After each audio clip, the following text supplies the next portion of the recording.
They just announced it. Trump is mobilizing the National Guard into 19 states. And the official story? Oh, they're saying it's about immigration enforcement. They're saying it's about crime reduction. But if you've been paying attention, then you know that the state never flexes its power unless there's a deeper agenda. Just know that this ain't about safety. This is about control. According to The Independent, up to 1,700 National Guard troops are being mobilized right now. Now, I do gotta say, it's not for street patrols. Not yet.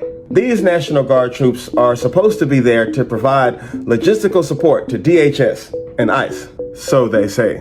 The article reports that guards will be in charge of things like transporting detainees, processing paperwork, fingerprinting, photographing, and even collecting DNA samples. Now, on the surface, all this just looks administrative. How it looks on paper, it looks harmless. But history tells us something different. Once you normalize military presence in civilian life, then it expands. It doesn't go away. It gets worse. The slave patrols became the police. The police became militarized SWAT. SWAT becomes the guard. Same cycle, different uniform. And also in the article, The Independent names the 19 states that the National Guard will be going to. So let's check it out. We got Alabama, Arkansas, Florida, Georgia, Idaho, Indiana, Iowa, Louisiana, Nebraska, Nevada, New Mexico, Ohio, South Carolina, South Dakota, Tennessee, Texas, Utah, Virginia, and Wyoming. Now, the question you should ask yourself is why these 19 states? It's because these are mostly Republican-led states. These are border states. States that already have ICE facilities, like they're already there, up, active and running. You have to understand that Trump choosing these 19 states was a power move, that these are strategic placements. He's doing this in places where there's going to be the least amount of pushback. It's about showing muscle in regions that already show compliance, at least compliance to Trump's agenda. As the message that he's trying to send is, we control the land, we control the bodies, and when the empire feels weak, we tighten the net. So yeah, Trump choosing those 19 states was not an accident. He chose places where the people in charge already kind of rock with him, already kind of agree with what he's saying. So of course, naturally, they would have less pushback to his agenda, whatever it may be. Now, what does this mean for everyday people? Well, on the surface, nothing really changes. You still got to clock in. You're still struggling to pay rent, still juggling all them bills. But in the background, there's a shift happening. America is shifting its posture. Instead of funding schools, housing, or healthcare, billions are being poured into troop mobilization. Instead of helping American citizens survive poverty and burnout, they're investing in surveillance and enforcement. And that is control before compassion. That's punishment before provision. You dig what I'm saying? And let's just call it what it is. This is just another sign of a fascist government takeover. A militarized state moving closer to dictatorship. I mean, think about it. When the state puts mobilizing soldiers ahead of social programs, when it polices more than it provides, then that's not a democracy anymore. That's authoritarianism tightening its grip. So yeah, y'all keep your eyes open. If you live in any of those 19 states that are listed in the article, have you seen any of these troops? If you have, leave them in the comments. What do you think about these troops coming into your states, into your cities? Leave it in the comments. I want to hear what y'all think about this. As you've consistently identified, sir, cashless bail policies are a key driver of the disorder we see on city streets all over America. Catch and release system allows criminals to keep going back out onto the street and reoffending.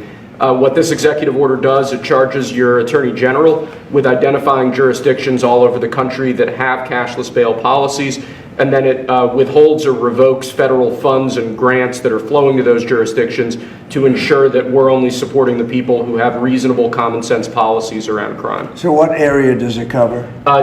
Potentially anywhere that has a cashless bail policy. So some of the largest cities, some of the most left-wing states in America Almost have adopted. all of them, right? Illinois would be a great example of that, sir. Oh, they have a great cashless bail. You don't even have to go to court sometimes. No, Illinois, I love that state. It's a great state, but it's run so badly by Pritzker. They threw him out of the family business and he becomes governor. Now he wants to run for president. I don't think that's going to happen. Okay, we'll sign right here, right? Sir. So important. And this isn't Republican, Democrat. This is, and by the way, most Democrats agree with us. But this is just, we got to bring our country back. Okay?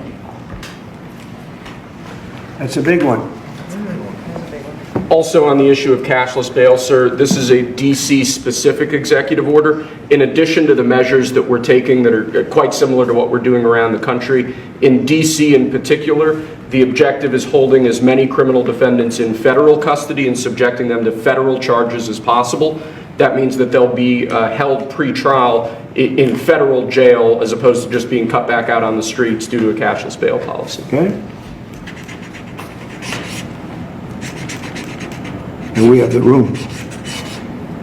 And by the way, the prison they have in DC is horrible. It's horrible. People were subjected to live in that dog trap for so long, so unfairly. I have stories, you'll be hearing about them. That prison is horrible. Okay? This is an executive order that contains a number of additional measures relating to crime and law enforcement in Washington, D.C. It charges, for example, your Secretary of Defense with establishing specialized units in both the D.C. National Guard and the National Guard units around the country, specifically trained and equipped to deal with public order issues. It charges all of your various federal law enforcement agencies with hiring additional personnel to allow them to surge personnel to Washington, D.C. to deal with the current emergency here. It does a number of other things in that space, and it also asks the Attorney General to look at D.C. Metropolitan Police general orders that have currently impeded law enforcement efforts in the city, and to potentially look at unwinding those that are stopping the police from doing their job effectively. And are we going to ask this to be codified by Congress, all of these things? I think we could potentially, yes, sir. I think so. I think we should. I think we'll get it. I think Democrats will vote. Well, I don't know. It's hard to believe that they might not, but I think Democrats will actually vote for this.